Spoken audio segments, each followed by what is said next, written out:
Did this guy just build a machine that generates infinite energy in his own garage? No, that's impossible, according to the first and second law of thermodynamics. Remember, the greatest innovations are made by those who dare question the facts. Well, that's just misinformation. This free energy wheel uses bottles whose water is continually poured down by gravity to endlessly spin the wheel. And this isn't the first time someone came up with this. In 1159 AD, an Indian mathematician named Bhaskara the Learned came up with a concept for this exact design, Bhaskara's wheel. It had curved reservoirs filled with mercury instead of water, but based on the same principle. He reasoned that as the wheel spun, the displacement of mercury would flow to the bottom of each reservoir in such a way that one side of the wheel would be perpetually heavier than the other, the imbalance causing it to spin forever. This is one of the first ever designs for a perpetual motion engine, a device that can do some sort of work forever without external energy applied, like a windmill producing its own breeze, or a light bulb powering its own solar panels, a magnet attached to a car pulling itself, or this man pushing a truck from inside the trunk. I think you can see why this wouldn't work. The physics behind it show that the moving parts that make one side of the wheel heavier also shifts the center of mass of the wheel downwards. What that means is it'll spin for a bit and then just swing back and forth until coming to a complete stop in practice. The reason it can't go on forever is due to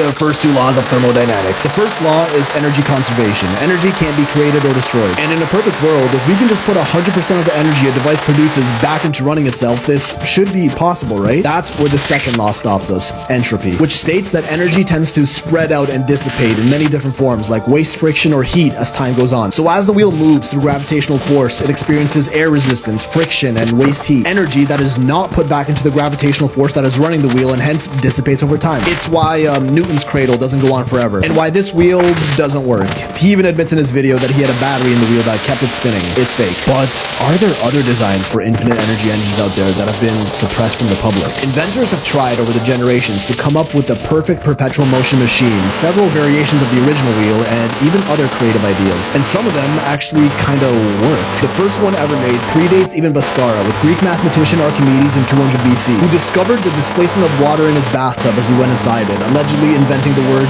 eureka at the same time. Obvious today, but this was a huge discovery back then, the Archimedes principle, which they tried to use to build the first ever perpetual motion engine in history. The Archimedes sphere was a round chamber with water and a buoyant ball attached to a metal rod inside. The metal rod drags the ball down and the ball pushes itself out of the water from buoyancy. I won't bore you with the math, but the calculations show that you could just spin this once and it'll go on forever due to Archimedes' principle. And in theory, it should, if it wasn't for pesky friction of the water on the glass and the waste heat of the spinning rod getting in the way. That leave the device as waste energy until it comes to a complete stop. But science didn't give up. We're gonna find a way to make this perpetual motion engine if it's the last thing we do. Like everyone's favorite mad scientist Nikola Tesla, who actually patented an unlimited energy machine in 1901 called the apparatus for the utilization of radiant energy. Made from an antenna that you can make from plywood, a sheet of foil, copper wires, and a capacitor to store the energy. The antenna should be placed up high, like on a roof, connected to the capacitor and grounded. The capacitor should charge up slowly from the luminiferous ether, electromagnetic waves from solar radiation, cosmic rays, and earth magnetic poles. And it works, confirmed by many tests done online. It technically uses external energy to power itself, so not exactly perpetual, but did we just solve our world's energy crisis? Yeah, but you'd need a whole day of power just to charge your phone with an antenna the size of a football field. So not practical whatsoever, as we'd run out of space fast, but still cool when making progress. More recently, in 2021, German scientists demonstrated the use of what they called time crystals, a microscopic system of quantum particles that change state over time and can in fact theoretically go on like this forever. They don't generate energy, but also don't lose any either from expected friction or heat, which is huge for an object doing work. The main obstacle to perpetual motion was systems losing energy when doing work over time. This doesn't. They're still figuring it out, but oh, we're so close. We're gonna make this infinite energy machine, I tell ya. Because there's something in nature that actually does appear to violate the conservation of energy.